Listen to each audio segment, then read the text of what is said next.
अस्सलामुअलैकुम, welcome back to future dimensions 360। जैसा कि आप सब जानते हैं कि हमारे लास्ट ट्यूटोरियल में हमने देखा था कि पैकेजेस को ग्लोबली इंस्टॉल कैसे किया जाता है या डिपेंडेंसीज को ग्लोबली कैसे इंस्टॉल किया जाता है नोड जेएस में, ताकि वो कोर मॉड्यूल्स में अवेलेबल हों और हम उनको यूज़ करें। आज के इस ट्यूटोरियल में हम देखेंगे कि हम ग्लोबल इंस्टॉल डिपेंडेंसीज को अनइंस्टॉल कैसे करते हैं।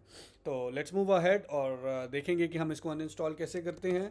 Pretty simple, pretty easy, sudo npm uninstall की कमांड को हम यूज़ करेंगे। ठीक है जी, मूवमेंट ही को हम अनइंस्टॉल करेंगे जो हमने लास्ट ट्यूटोरियल में इंस्टॉल किया था, और -g। बस डायरेक्टली सेम कमांड हम लोग pseudo npm node package manager को हम कह रहे हैं जी अनइंस्टॉल कर दें पैकेज को। कौन से पैकेज को? मूवमेंट को। और वो कहाँ पर अवेलेबल है? ग्लोबली अवेलेबल है।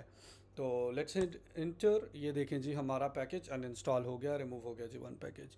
Pretty simple, pretty easy. आज के ट्यूटोरियल के लिए इतना ही। प्लीज़ हमारे चैनल को सब्सक्राइब करना और लाइक करना नहीं भूलिएगा। इंशाल्लाह मिलते हैं नेक्स्ट ट्यूटोरियल में। अल्लाह हाफिज़।